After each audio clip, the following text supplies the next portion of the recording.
Alright. Here to get my revenge on this Bravo list.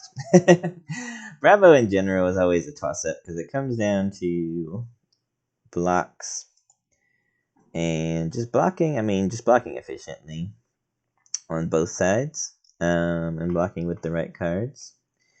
So let's see what he's got here for us on turn 1. Well, he's got us a Zealous Belting for 5.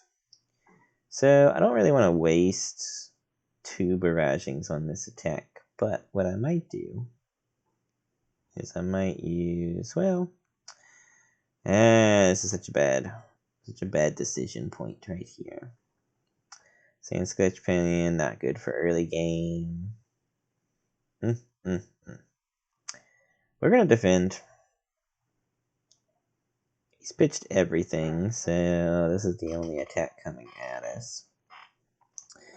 So, and I can't deal him damage with Savage, with the Reckless Swing, so let's defend with this.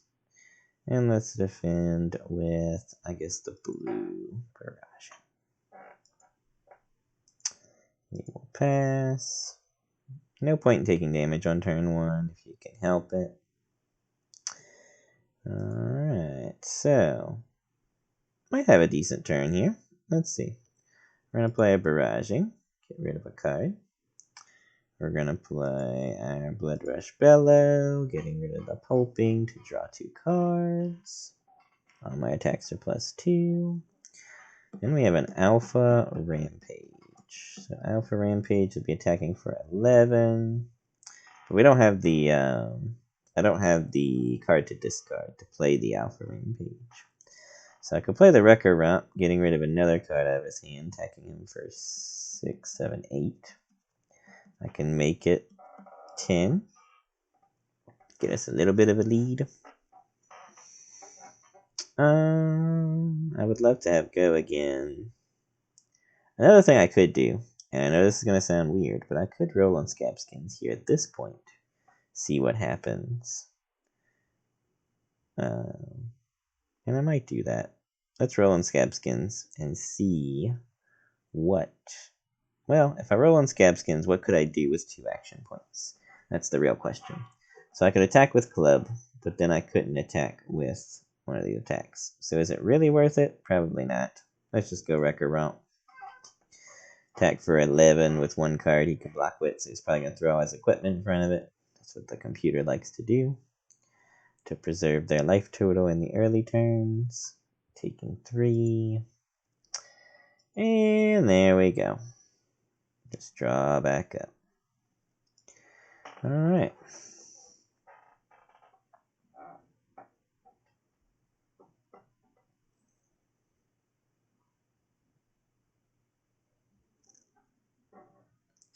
Alright. It's dominated. Attacking for 5. I can only defend with 1 card from hand. Perfectly fine. Perfectly fine. We're going to go ahead and block with Savage Swing. And... yeah, we'll just block with Savage Swing. Take 2. Taking 2. Nice slow game here. Alright, we're going to double Intimidate. Playing this Swing Fist. So this is a good play that you can do with this card is swing, attack for 4, go again. They gotta block it, right? Well, they don't have to block it, but they're gonna block it. And then you can swing the club right after for another 5. And then they only have 1 card left in hand. So he's gonna be throwing... wow, he's using all of his armor. Okay. NPC does like to use their armor early, so it is what it is. Last game it worked out for him, so we're gonna see. Oh, and of course he had a sigil. Let's just heal all the damage we just dealt him. That's fine, right? And Amethyst Swing. Only for 4. Only for 4. I don't really have a reason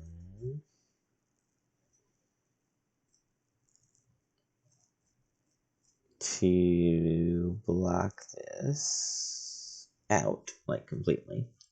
Just looking at my hand, I'm thinking if I play the Pack Hunt, if I play the Awakening Bellow, play the Pack Hunt, that's threatening 8 from a 2-card block. So he's gonna bleed some damage next turn.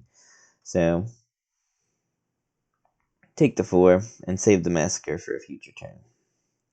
So let's go Awakening Bellow, pitching, use our Tunic resource, and play the Pack Hunt. Double Intimidate for 8. He's blocking 6 of it. Perfectly fine, because he's only going to have 2 cards to work with.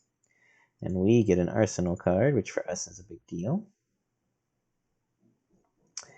And there we go. There we go. Not too shabby.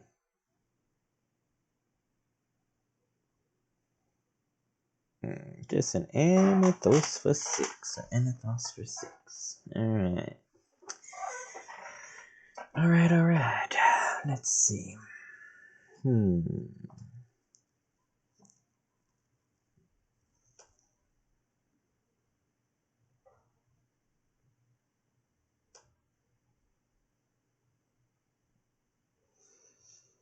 Could just block for 3. Well, yeah, regardless of which one I use, could just block for 3. That's what I'm gonna do. Just block for 3. Take 3. Hammer time. Alright. So what we're doing this turn is we're gonna do the good old pummel play. So we'll say Goliath Gauntlet. Go ahead and pitch. Coming in for 8. See what he blocks with. Blocking 7. Play an attack reaction. We are gonna go ahead and pummel it. And he had no reactions to that. So he's gonna take 3 and have no hand. It's exactly what we want.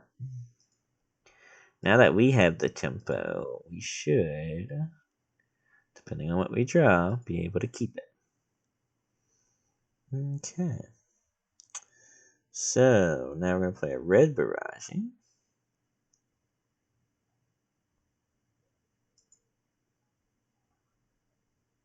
Then we shall go ahead and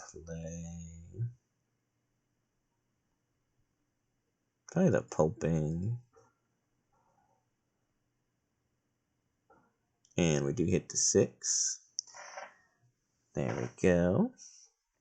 It's a 10 dominated. He can only block 3, so he's taking a good bit of damage now. So you can kind of see how, as Brute, you can just kind of, I don't want to say like steamroll your opponent, but you can get a lot of tempo off of one turn. Question is, do we keep the Blood Rush, or do we keep pressure on while we're ahead? Because if I keep the Blood Rush, I'm basically going to take it, whatever his 3 cards is, I'm going to be taking that damage in order to try to propel us ahead, right, on the next turn. Or do we just keep the pressure on? I think we keep the Blood Rush for now. Seems like the safer play. If I had the Tunic resource, that would have been nice, but... Okay. Let's see what happens here.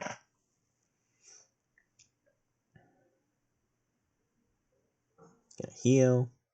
And probably attack us for 3. Nope, 6. Okay. He's gone with the good old hammer strategy of 6, 6, 6. So, let's,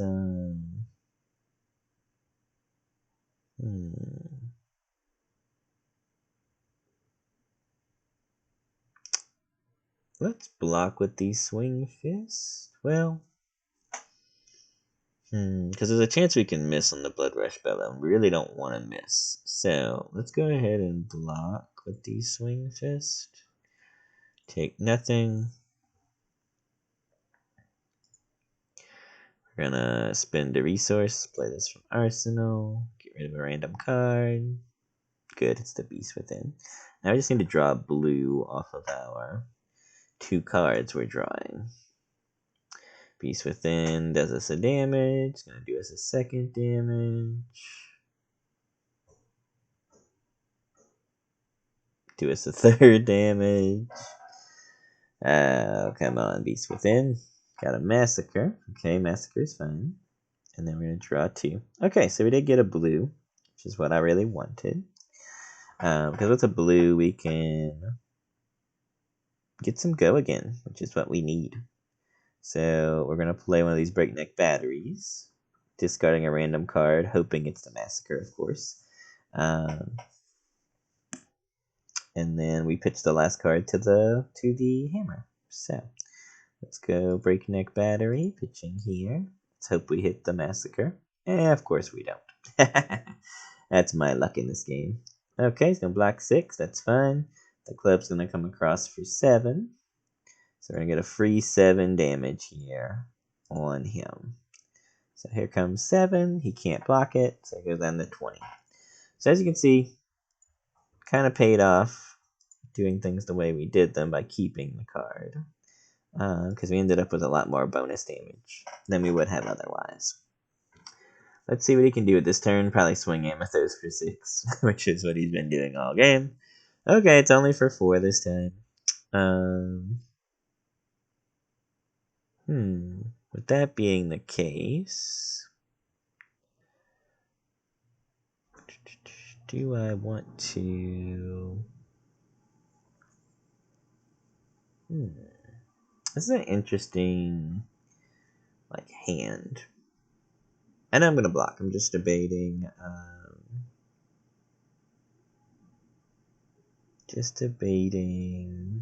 what we're going to do next turn. I mean, it's going to be a 6 that becomes a 10. Or we can block this out and just do the same thing with the club. And 8 that they need to block with 2 cards.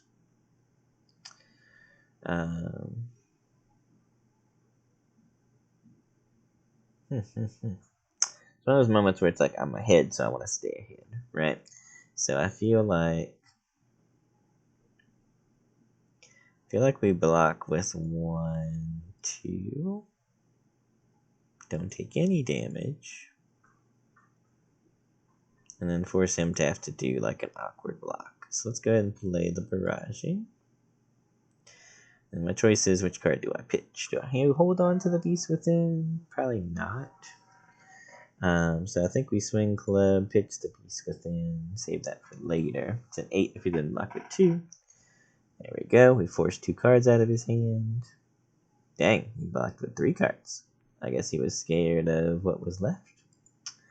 And then, or he didn't need those to do whatever he was going to do, which is probably swing hammer. Alright, so we got Sand Sketch Plan sitting in there. Making a Seismic Surge and passing. Alright, so this is one of those turns where, you're ahead, so you need to stay ahead, right? So let's stay ahead.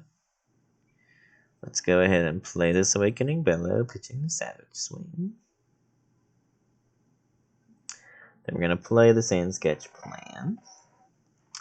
And the card that I usually search on Sand Sketch Plan, I know a lot of people will search a Blood Rush Bellow, or they'll take a big risk and play Blood Rush Bellow. I don't think that's worth it. I usually search out Wrecker Romp. That way if it's at least a 6, because I want the blue resource, right? So, Pack Hunt was the card that got discarded. So now you can see that now I have 4 resources, right? I'm going to have 4 resources to swing both Pulping and the Romping Club on a turn where I normally could not. As long as I didn't hit the 1 blue in my hand. So, now the Pulping has go again regardless, but we could do them out of order if we want to. We could do the Hammer first, we could do it doesn't really matter. I'd rather do the Pulping first, because it can have Dominate. Well, honestly, we probably don't want to do the Pulping first, because I don't want him to keep a card, right? But we would Intimidate 1. You play the Pulping first. You hope for the Dominate. We get it. And the Intimidate. So you can only block a total of 3 this entire turn. So now we still have our club that's going to come in for a free 5 damage. So that's the kind of plays you get to do with choosing the right card for Sand Sketch Plan, because I think people choose the wrong card a lot of the time. So he's down to 9. Getting our vengeance on this Bravo deck. Getting our vengeance. A lot of it has to do with the micro decisions you make, though. A lot of this has to do with the micro decisions. There's a lot of little decisions you have to make along the way to make things like this work. So, alright, 6. I don't care about 6. I just take the damage. Okay, I'll just discard a card. That's perfectly fine. Well, no, that's actually just +2 damage. So, okay, that's perfectly fine. The reason it's perfectly fine is he is now in kill range. So he is at 9 life. So we can kill him without risking pretty much anything on our turn. So let's go ahead and barrage and beat them. Let's go ahead and Tunic Resource. Blood Rush Bellow. Draw 2 more cards. We're going to go ahead and get to use our Beast Within. Question is, do we go ahead for the Skullhorn at this point? Because we only have 1. Well, we do have a go again attack, technically. But it's not what I want to be doing. I want to replace the card with the Beast Within. We also get another Intimidate off, so he's only going to be able to block with 1 card. So let's go ahead and do the random discard. Oh, lovely. That's the fun of random discarding. You end up doing things like that. Okay. So, interesting. Okay. I probably would have won if I sequenced that a little bit differently. So if I would have made the Beast Within happen, I would have had a very different outcome here. So we would have had 3 cards in hand, one of them being this blue barraging. But we don't know what the next card would have been. So it is what it is. Okay. So I think we play the Savage Swing. Because it's getting double modified, so it's got a +3 on it, it's got +5 on it. So I don't think there's a way he can live unless he's got some magic I don't know about. So let's swing Savage Swing for 12. He can only block with a 3. He's got 9 life. 4 is the most he could block with. So Beast Within's going to trigger. As long as Beast Within doesn't deal me 18 damage, we're perfectly fine here. He blocks for 3, takes 9, goes to 0.